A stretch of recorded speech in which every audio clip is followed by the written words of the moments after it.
Hare Rama, Hare Rama, Rama. Hare Krishna, Krishna Krishna, Hare Hare Rama, Hare Rama, Rama Rama, Hare Hare, Hare Krishna, Hare Rama, Prabhupada Ki Jai. So we're on Canto 3, Chapter 20. We covered the fourth verse is what we were. Yeah. Text number 5. Fourth, 4. we covered. I think in the purport we have some. You were in Actually, text 4. Text 5, Maharaj. Text 5. Text 5. Text number 5. Canto 3, Chapter 20, text number 5. Sonaka inquired about the conversation between Vidura and Maitreya. There must have been many narrations of the spotless pastimes of the Lord. The hearing of such narrations is exactly like bathing in the water of the Ganges, for it can free one from all sinful reactions. Let me read that again. Sonaka inquired about the conversation between Vidura and Maitreya. There must have been many narrations of the spotless pastimes of the Lord. The hearing of such narrations is exactly like bathing in the water of the Ganges, where it can free one from all sinful reactions. Purport by His Divine Grace, A.C. Bhaktivedanta Swami Srila Prabhupada. The water of the Ganges is purified because it pours forth from the lotus feet of the Lord. Similarly, Bhagavad Gita is as good as the water of the Ganges because it is spoken from the mouth of the Supreme Lord. So it is with any topic on the pastimes of the Lord or the characteristics of His transcendental activities. The Lord is absolute. There's no difference between His words, His perspiration, or His pastimes. The water of the Ganges, and the narrations of His pastimes, and the words spoken by Him are all on the absolute platform, and thus taking shelter of any one of them is equally good.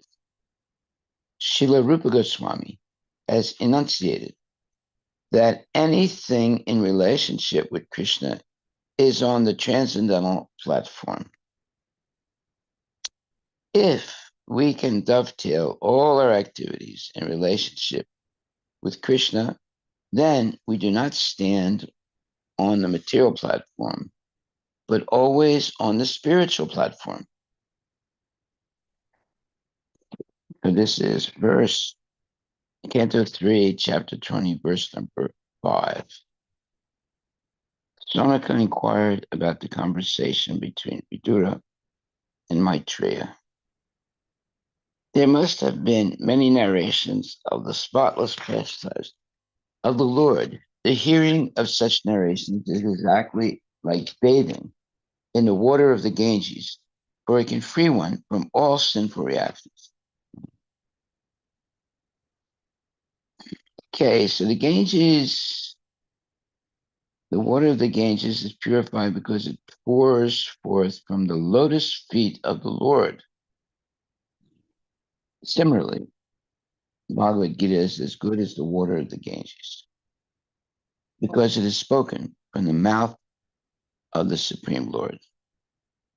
So it is with any topic on the pastimes of the Lord or the characteristics of His transcendental activities. The Lord is absolute. There is no difference between His words, His perspiration, or His pastime. The water of the Ganges, the narrations of His pastime, excuse me, the narrations of His pastime, and the words spoken by Him are all on the absolute platform. and thus taking shelter of any one of them is equally good. Srila Rupa Goswami has enunciated that anything in relationship with Krishna is on the transcendental platform. If we can dovetail all our activities in relationship with Krishna, then we do not stand on the material platform, but always on the spiritual platform. Okay, so this word dovetail is very important. It's a word that's derived from uh, let's say uh, ancient um, ancient uh,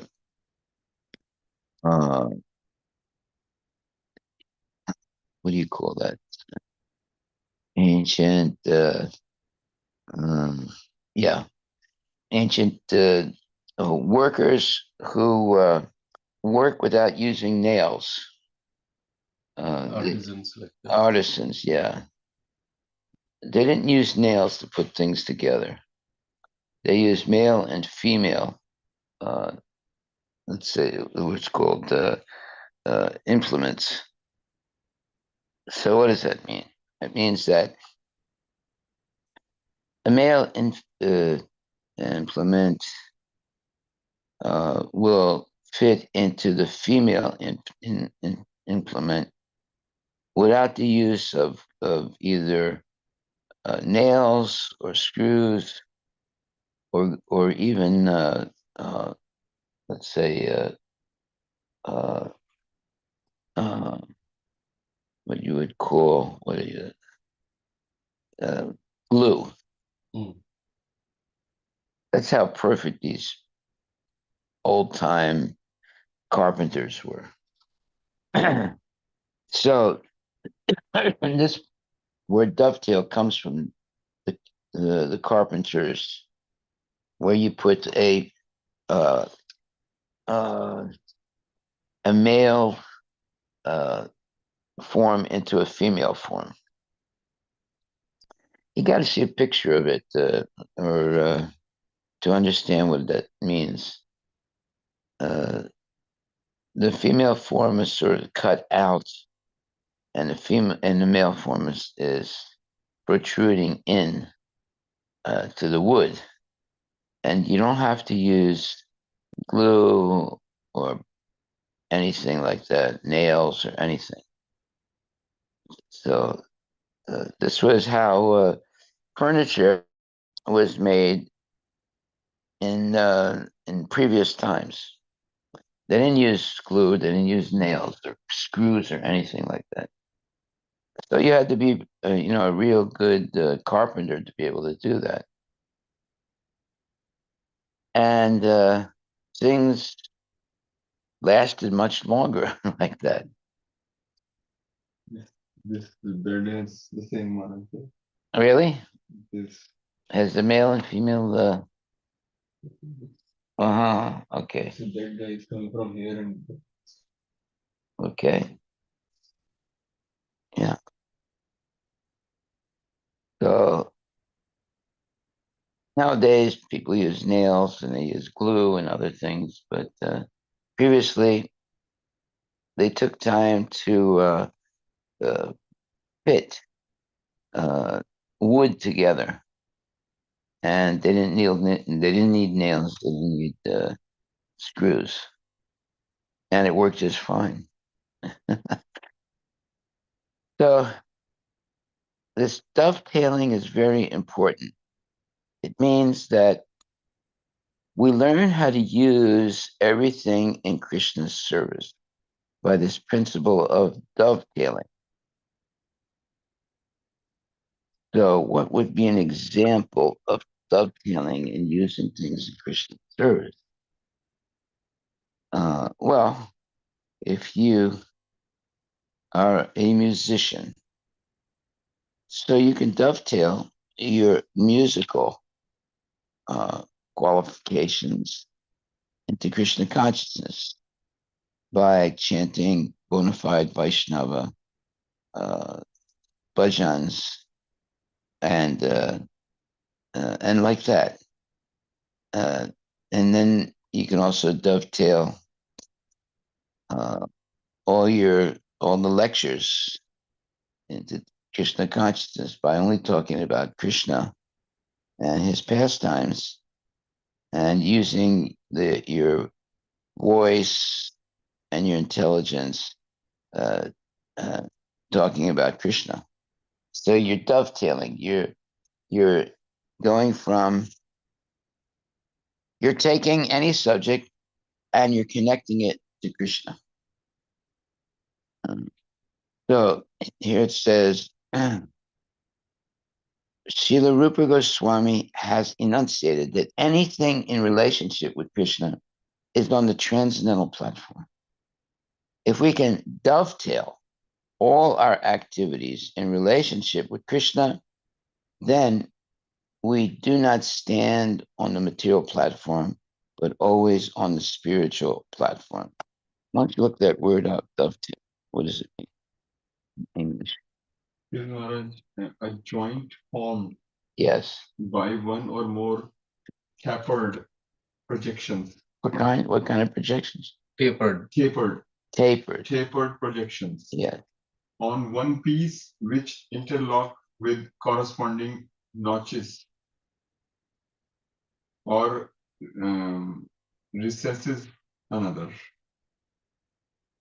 or recesses in another.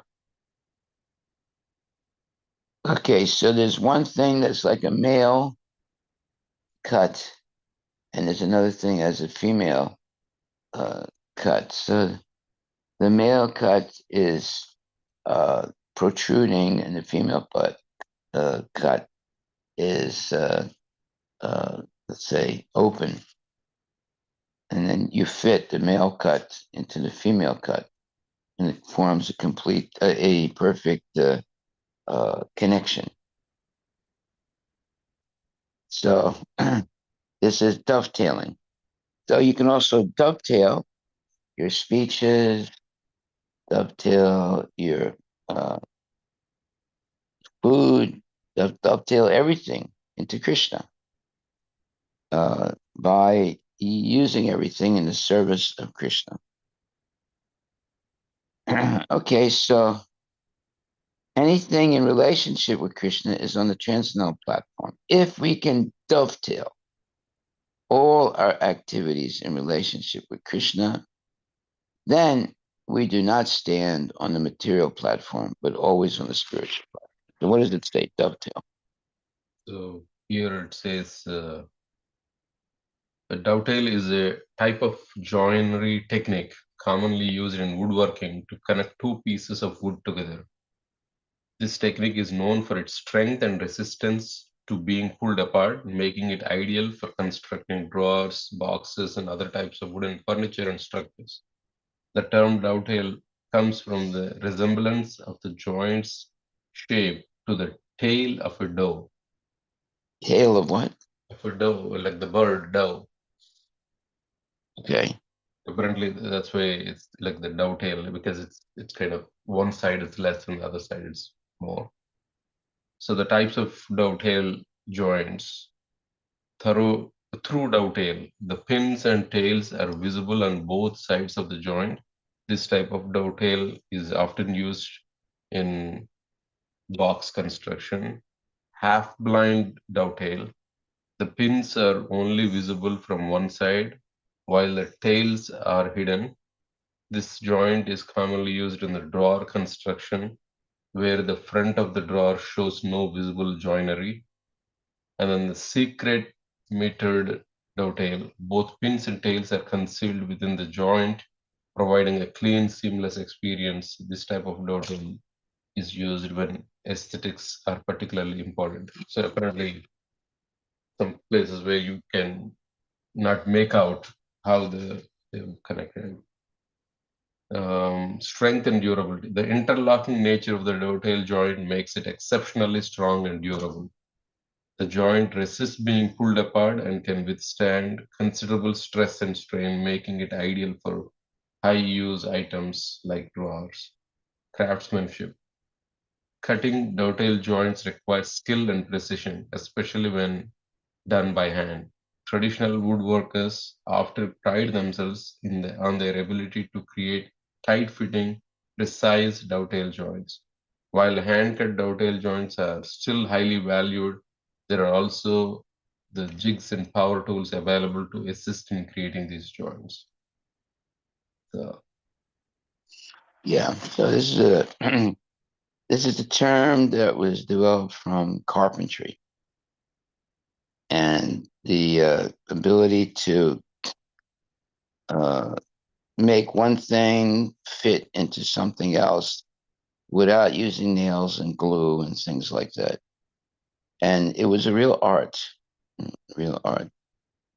And when they did it, uh, you know, when an expert did it, you couldn't really tell uh, that you could hardly even see that the two parts were connected. So this was the art of carpentry. Today it's just, nails and screws, but previously it was dovetailing one uh, piece into another piece. Um, so uh, it does. Then people don't do it anymore, I don't think, or if they do, it's what you call an art rather than simply carpentry. Okay, so here it says anything in relationship with Krishna is on the transcendental platform.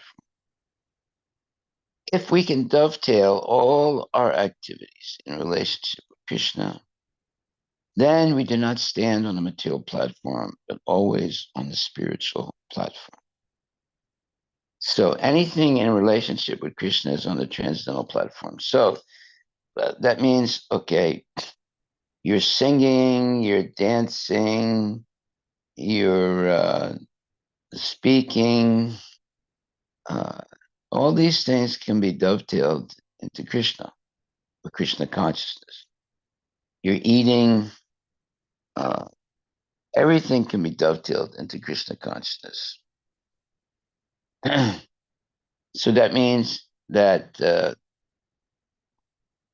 Srila Rupa Goswami has enunciated that anything in relationship with Krishna is on the transcendental platform.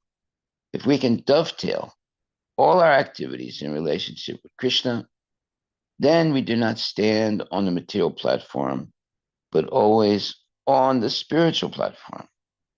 So we can dovetail our singing, our dancing, our speaking, our uh, everything uh, in, in Krishna consciousness. It just requires a little bit of knowledge, that's all. And anyone can do it. Okay, so text number 6. O Sutta Goswami, all good fortune to you. Please narrate the activities of the Lord, which are all magnanimous and worth glorifying. What sort of devotee can be satiated? What sort of devotee can be satiated by hearing the nectarian pastimes of the Lord? Okay, now satiated means satisfied. And so he's asking a question.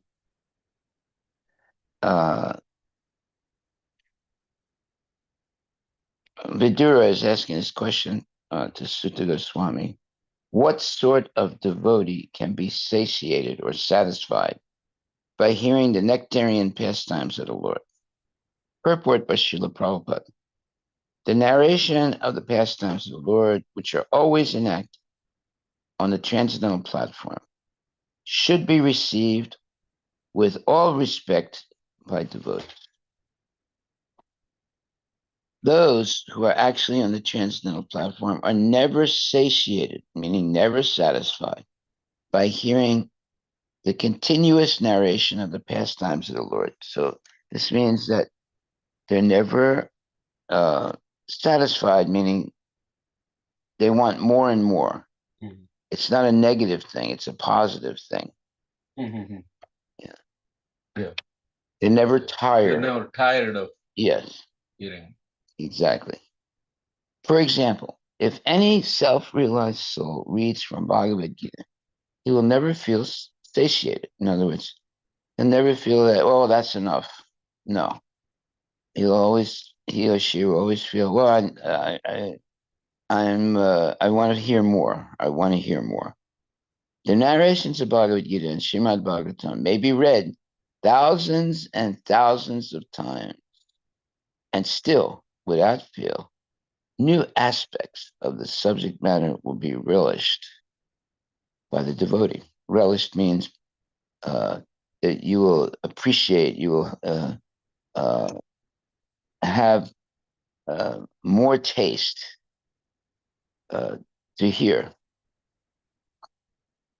And every time we reread something that we've already read before, we'll see something new that we missed. Mm. That for transcendental literature is never boring. It's always exciting because the more you read and the more you go back and read things you've read before, you see more and more things that you missed. So it's transcendental, exciting, let's say, experience when you're reading transcendental literature like Srimad Bhagavatam, which we are doing. There is an Annamacharya Kirtan that is exactly Like that. on this one, Maharaj, where it says the translation is eyes that have served you countless times do not tire. Ears that have heard the nectar of your stories do not tire. Praising you in your presence, the fluent tongue does not tire. And then it keeps on giving. Like, after receiving your grace, this body does not tire. After doing many circumambulations, these feet do not tire. Even after bowing down in full prostration, the forehead does not tire, and the joy is, unlimited, like that. So Nice. that Yes. is, Unending nectar. mm, Okay, so and that's why Prabhupada says here, if any self-realized soul reads from Bhagavad Gita, he will never feel satiated.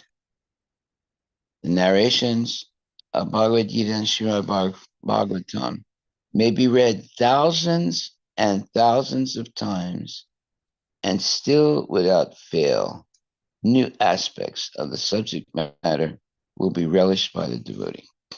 So you see, whether it's the Sri Vaishnavas or it's the Gaudiya Vaishnavas, they're all on the same, let's say, path. And they basically say the same things about Krishna and about devotional service. Okay, text number 7. right away, the first example that we can think of this is you, Maharaj. 50 years plus years, that same book you read with the same enthusiasm as if it's day one. Haribol. Thank you. Thank you. Okay, so now text number 7. On being asked to speak by the great sages of Naimisharanya, the son of Romaharshana, Sutta Goswami, whose mind was absorbed in the transcendental pastimes of the Lord, said, please hear what I shall now speak.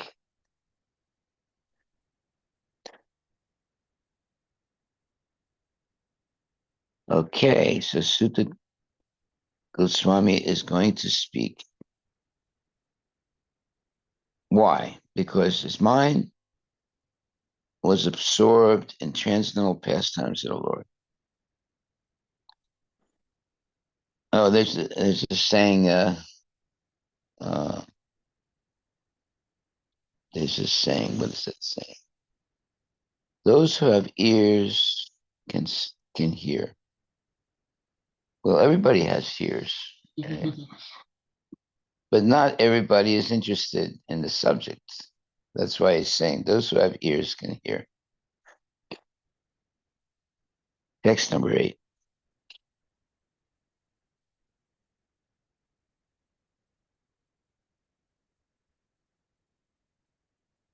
Sutta Goswami continued, Vidura, the descendant of Bharata, was delighted to hear the story of the Lord, who, having assumed by his own divine potency the form of a boar, had enacted the sport of lifting the earth from the bottom of the ocean and indifferently killing the demon Hiranyaksha. Vidura then spoke to the sage as follows. Purport by Srila Prabhupada. It is stated here that the Lord assumed the form of a boar by his own potency. His form is not actually the form of a conditioned soul. A conditioned soul is forced to accept a particular type of body by the higher authority of material laws. But here it is clearly said that the Lord was not forced to accept the form of a boar by the external power. In Bhagavad Gita, the same fact is confirmed. When the Lord descends to this earth, he assumes a form by his own internal potency. The form of the Lord, therefore, can never consist of material energy. The Mayavada version that when Brahman assumes a form, the form is accepted from Maya is not acceptable because although Maya is superior to the conditioned soul, she is not superior to the Supreme Personality of Godhead. She is under the control of the Supreme Godhead, as confirmed in Bhagavad Gita.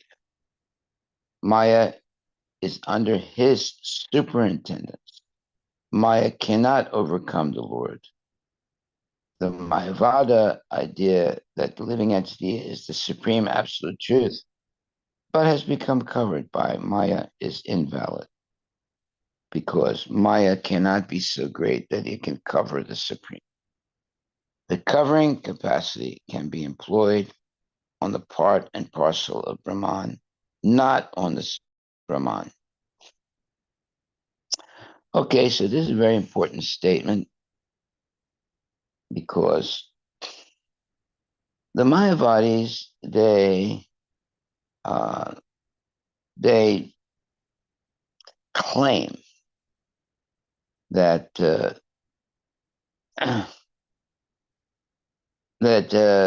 the Brahman or the Supreme Absolute Truth assumes a form uh, as it says here, assumes a form. The form is accepted from Maya is not acceptable. In other words, Krishna assumes different forms, but it's not due to Maya. It's due to his own, let's say, pleasure, and he engages in transcendental pastimes. So it says here, the Mayavada version, that when Brahman assumes a form, the form is accepted from Maya, is not acceptable. Because although Maya is superior to the conditioned soul, she's not superior to the Supreme Personality of Godhead. She is under the control of the Supreme Godhead, as confirmed in Bhagavad Gita. Maya is under his superintendence. Maya cannot overcome the Lord. The Mayavada idea that the living entity is the supreme absolute truth, but has become covered by Maya is invalid. Because Maya cannot be so great that it can cover the supreme. The covering capacity can be employed on the part and parcel of Brahman, not on the Supreme Brahman. Well, if Maya covers Krishna, then Krishna is not the Supreme Personality of Godhead. Maya is. But it's not, that's not the fact. And that's why it says here, the form of the Lord, therefore, can never consist of material energy. So the Mayavadis, they say that when Brahman assumes a form, the form is accepted from Maya. In other words, the form is made of matter, is not accepted. Because although Maya is superior to the conditioned soul, she's not superior to the Supreme Personality of Godhead. She is under the control of the Supreme Godhead, as confirmed in Bhagavad Gita. Maya is under his, meaning Krishna's, superintendence.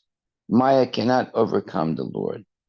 The Mayavada idea that the living entity is the supreme absolute truth, but has become covered by Maya, is invalid, because Maya cannot be so great that it can cover the supreme. The covering capacity can be employed on the part and parcel of Brahman, not on the supreme Brahman. So if Maya could cover Krishna, that means Maya is the supreme personality of Godhead, not Krishna. Yeah, there was one time a very, very interesting statement. This one black preacher said, God is so great that no matter how far back you go, you can never see uh, him completely. A very simple way of saying things, that God is greater than everything. In other words, no matter how far back you go, you can't completely see how big he is. So in the sense, that's what's being said here also. Back in time? No, how much back? Oh, you go back to see. Yeah, yeah, but he's so big you can never actually see how tall he is. And here it says that Maya, although Maya is superior to the conditioned soul, she's not superior to the Supreme Personality of Godhead. She's under the control of the Supreme Godhead. As confirmed in Bhagavad Gita, Maya is under his superintendence. Maya cannot overcome the Lord. The Mayavada idea that the living entity is the supreme absolute truth but has become covered by Maya is invalid, because Maya cannot be so great that it can cover the supreme. The covering capacity can be employed on the part and parcel of Brahman, not on the supreme Brahman. So no matter, how far back you can go, you'll still not be able to see, Krishna's height, let's say. And Krishna is never covered by Maya. Otherwise, Maya would be greater than the Lord. However, the Mayavadis claim that when Brahman assumes a form, the form is accepted from Maya. In other words, it's material form. This is not correct.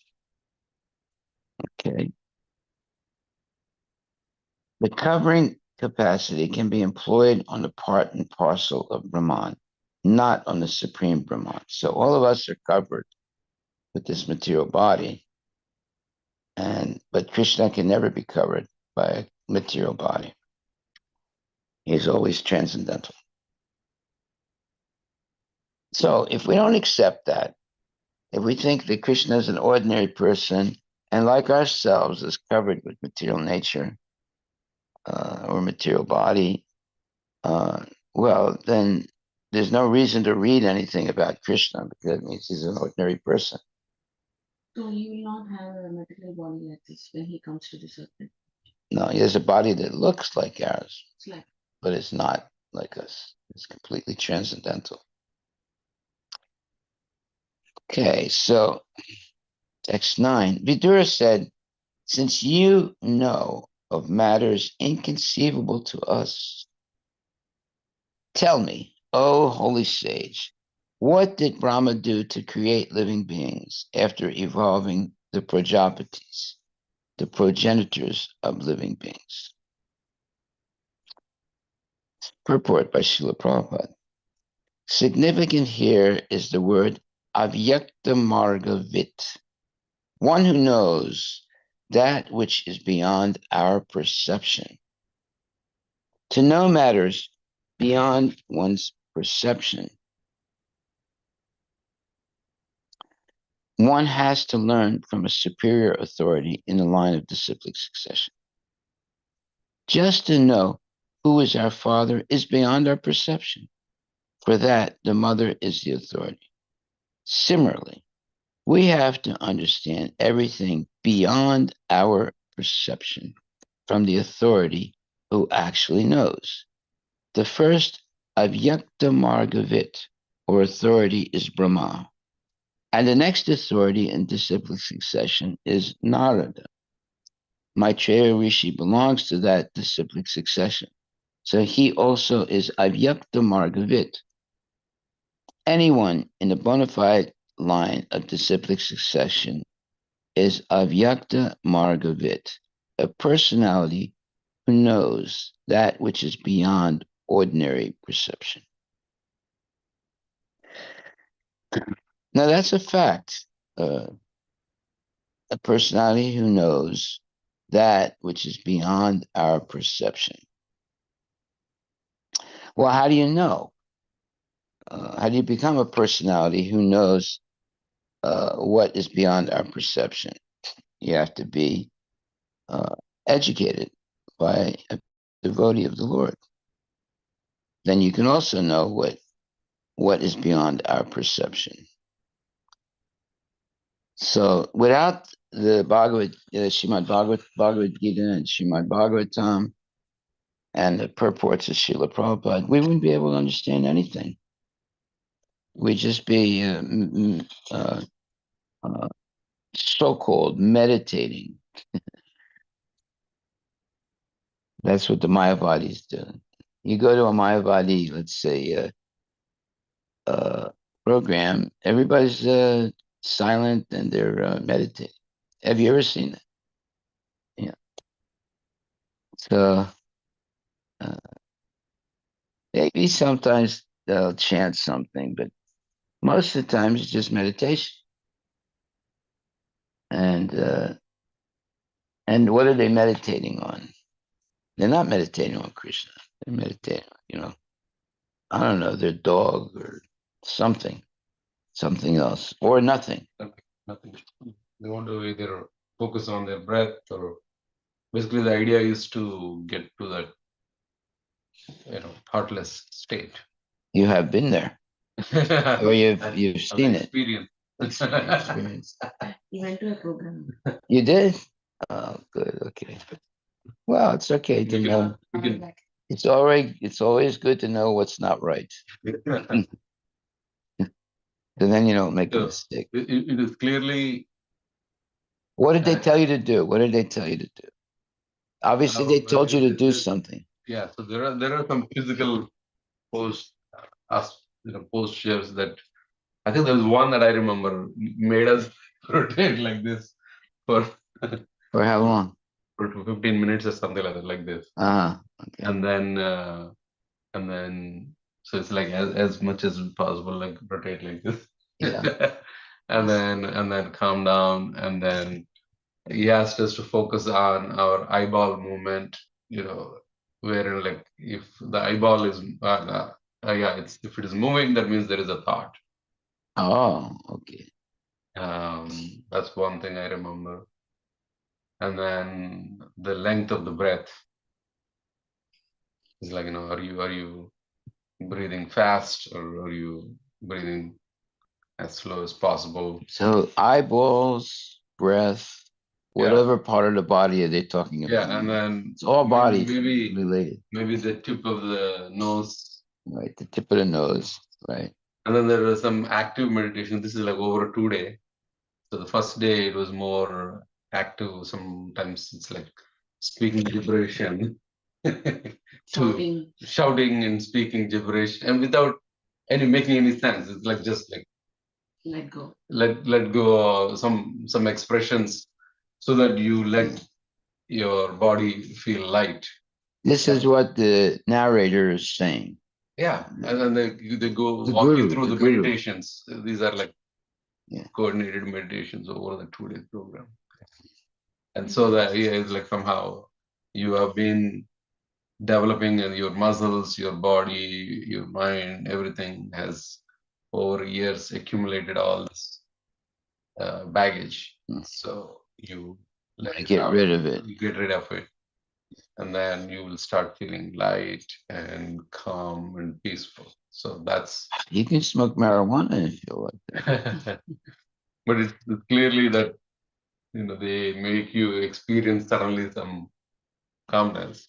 Somewhat calmness. Yeah, calmness. For sure, we definitely become more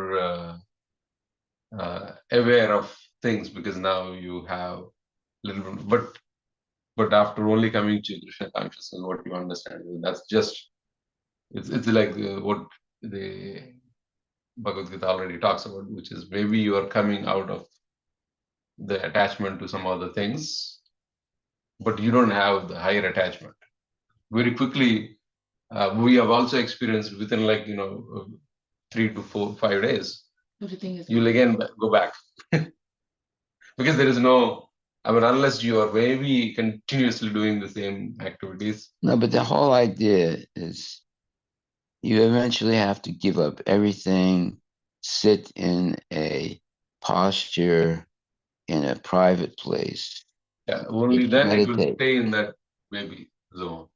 What? Only then it will stay in that zone. Yeah. That's what it's leading to, or should be leading to. You can't do, 10-minute meditation. Yeah. That's nonsense. But that is all on material level. Yeah. Nothing related to spirituality. Yes, of course. They also gave food, which is like very bland and. Oh, really? Yeah. Sattvic. Just like salads. Salad. Very like sattvic food, but very light. Light on the body, light on the stomach. Those 2 days. Yeah. So you did it. Okay. Yeah. So what was that program called? Is it like some meditation? No. How much did it cost? Oh yeah, like at least $500. Wow. $750. $750. Whoa. Hey, I'm in the wrong business. The venue was Westin Mart. Yeah. Big hotel in Bellevue Dock. Whoa. And he asked that question to him. What's that? Yeah. I asked him. She booked it after talking to some people, and she told me that, "Yeah, I've booked you. You have to go." And that's when I was like, I had to definitely prepare myself to go. Yeah. So I had a lot of questions. That's the same time when Maya, not one, no, Madhachandra Prabhu gave me the Bhagavad Gita book. That's the same 2 weeks. So I was reading Bhagavad Gita and meditating. And then because he told me, he's going to tell you that, he's going to make you feel like you can become God and all this, but you need to read Bhagavad Gita to assess. Did they tell you that? Yeah, because in fact, towards the end, there is actually some kind of conflict going on between he and his local disciple. Okay. So there's a local disciple here. Yeah.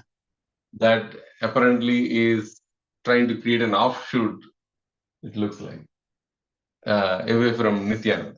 So he came here. Mm-hmm. So he called him. This is all happening on the stage on the last day. Who is he? He's Nityananda. Nityananda. This is the Nityananda is calling the local guy. Yeah, he called the local guy. Yeah.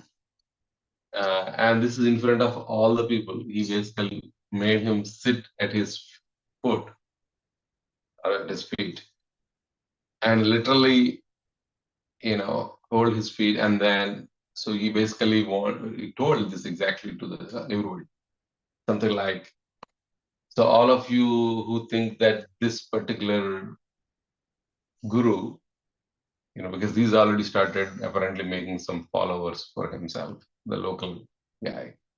So he wanted to come and establish saying that I am the ultimate something, he said, but it made it so it was like very cringy in terms of the whole experience. But He's the supreme yeah, personality. he's the supreme guru. Yeah. The so-called guru is my disciple. Yeah, they're both kangaroos. Yeah. So, but I mean that just shows It's the what you would call the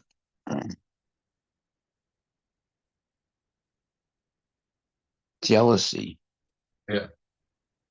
There's no humility there. There's So no anyway, humility at all. Nityananda wants to be the supreme guru, Yeah. and everybody else is his disciple.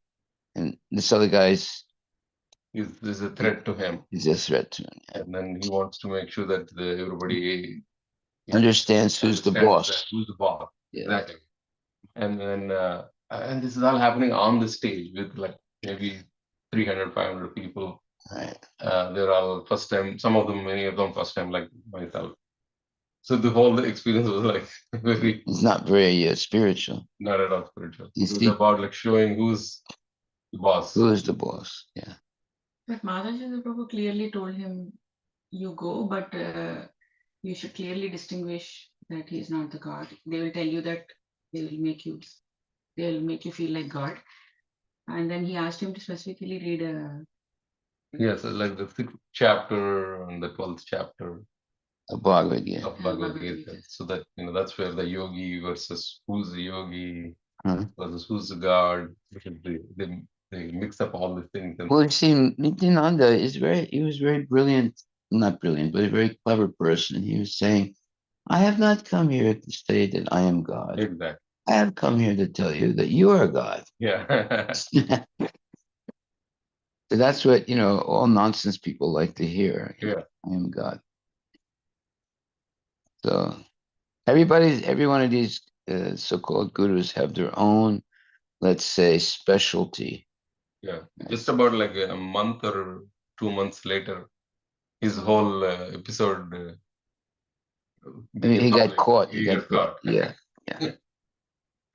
Yeah. Or it's like Sadhguru, he says that I haven't read any scriptures. Yeah.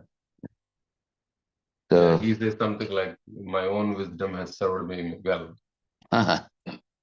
Yeah. I don't need scriptures." Yeah. So they all have their own gimmick, their own, thing, Okay. I had visited their temple once in Delhi, long time back. Nityananda temple. Nityananda? Okay. Long time back. Yeah.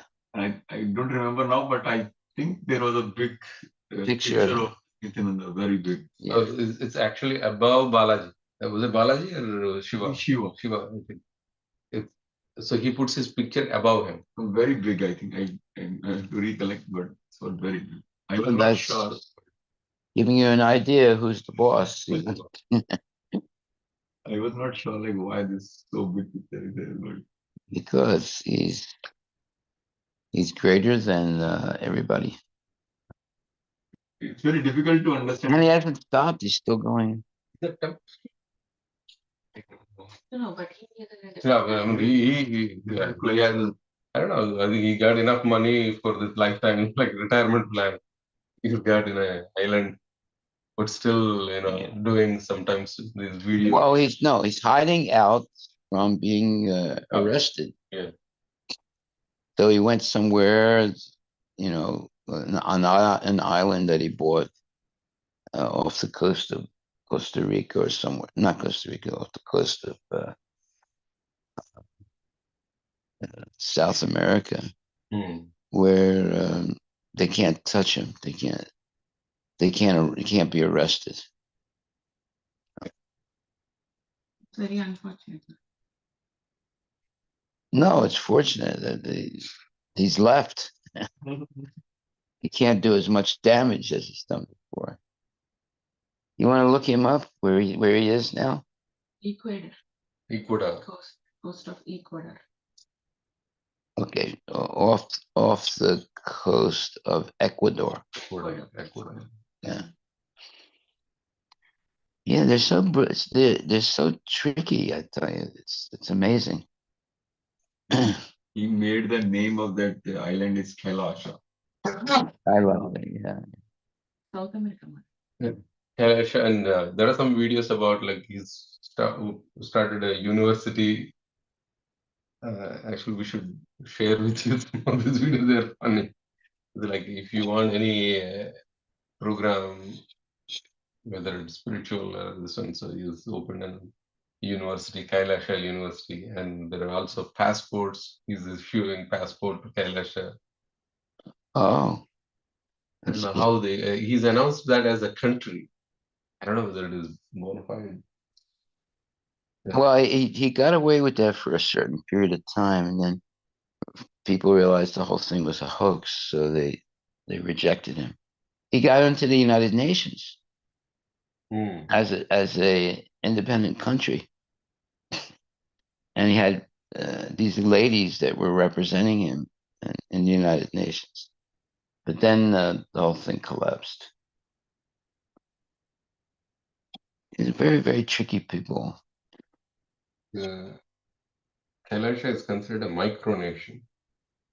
Right. Well, it's an island, right? Off the coast of South America. Unfortunately, you have people like this. They don't give up. They just and they have their followers are like, they're like zombies. They have no ability to understand his nonsense. He is a nonsense person. He's claiming he's God.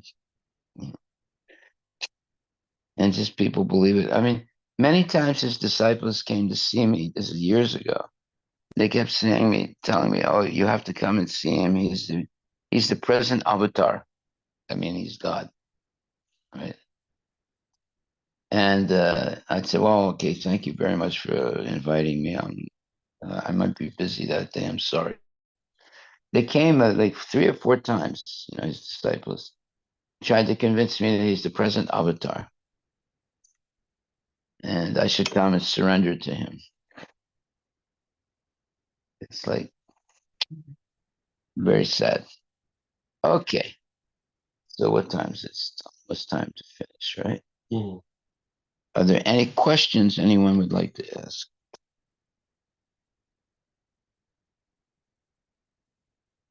Okay, so let's read text number 9, which says, Vidura said, since you know of matters inconceivable to us, tell me, O holy sage, what did Brahma do to create living beings after evolving the Prajapatis, the progenitors of living beings? Purport by Srila Prabhupada. Significant here is the word avyakta marga vid, one who knows that which is beyond our perception. To know matters beyond one's perception, one has to learn from a superior authority in the line of disciplic succession. Just to know who is our father is beyond our perception. For that, the mother is the authority. Similarly, we have to understand everything beyond our perception from the authority who actually knows. The first avyakta margavit, or authority, is Brahma, and the next authority in disciplic succession is Narada. Maitreya Rishi belongs to that disciplic succession, so he also is avyakta marga vit. Anyone in the bona fide line of disciplic succession is avyakta marga vit, a personality who knows that which is beyond ordinary perception. Well, how do you understand which is beyond our perception? You have to receive knowledge from a pure devotee. Like, for example, if you say, or if you hear, the town is on the river. Well, how can a town be on the river? Is it on one bank of the river, or on two banks of the river, or an island in the middle of the river, or hovering above the river? You see, you would never be able to figure out exactly how the town is on the river unless you meet a person from that town and they could tell you. So there are oftentimes these statements that need to be clarified. There are a lot of other statements that are self-evident. You don't need any clarification. You don't need any interpretation. But a statement like this, the town was on the river, you're not really sure how it's on the river, right? It's on one bank of the river, or two banks of the river, or in the middle of the river, on an island, or floating in the air above the river. You cannot know. You cannot know for sure. So there are statements like that need interpretation, but most statements, such as Krishna is the supreme personality of Godhead, it doesn't need any interpretation. In fact, if you start interpreting, you would probably end up with the wrong understanding of who Krishna is. But there are other statements that need some kind of interpretation. The town is on the river, right? So, however, here, speaking to Maitreya, he says, look, you know matters that are inconceivable to us. And so this avyakta margavid, one who knows that which is beyond our perception. Well, that's exactly what we're doing right now. We're learning things that are beyond our perception by reading Srimad Bhagavatam and hearing these narrations, the pastimes of Maitreya Muni and Vidura and so forth. So how can we understand what's beyond our perception? Only if we get information from a bona fide guru. The bona fide guru who has heard from a bona fide guru can understand what is beyond our perception. But if someone is a self-made guru, like Nityananda, you're not going to learn anything.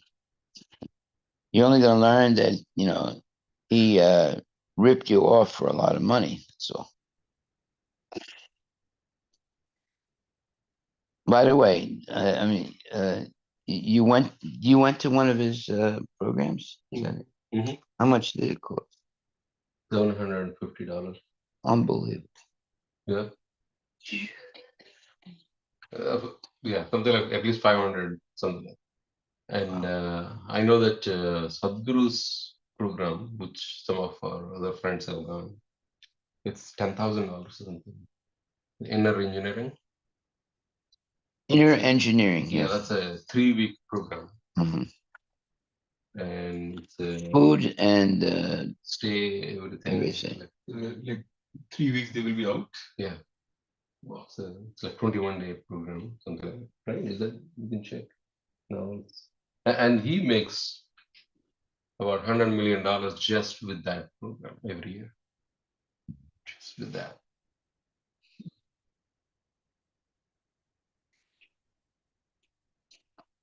So,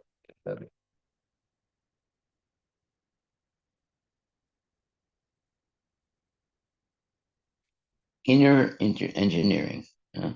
Mhm. Very clever. Figure out For the the US,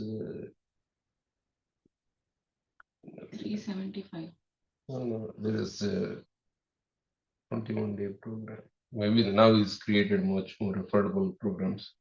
He wants to get everybody's money.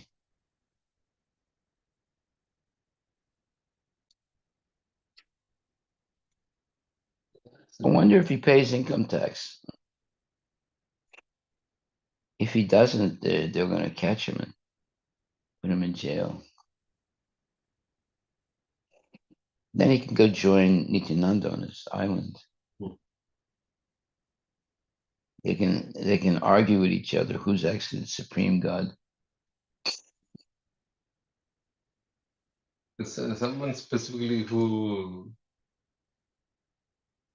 mentioned, I think it's Ajay Prabhu or someone, because apparently some auditor who takes care of their books also takes care of the Isha Oh yeah. books. And he clearly said that they made about 100 plus million last year. Okay. Yeah. Now we're talking big bucks. All right. Well, I think we've heard enough about the big bucks of Sadhguru. What we want to hear is about the Maitreya and Vidura. And Vidura said, "Since you know of matters inconceivable to us, tell me, O holy sage, what did Brahma do to create living beings after evolving the Prajapatis, the progenitors of living beings?" In other words, did he have something to do even after he made these Prajapatis who are progenitors of living beings? So that's what we're going to hear tomorrow. Haribol.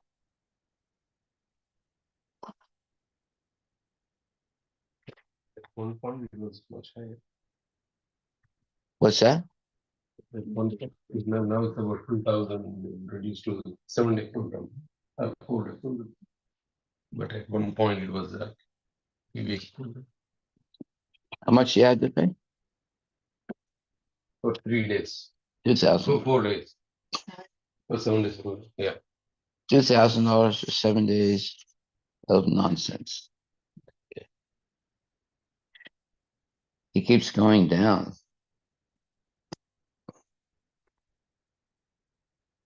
Okay, all glories to Prabhupada. Just chant Hare Krishna and be happy. Don't listen to all this nonsense. My God, sad that people fall for this. and in this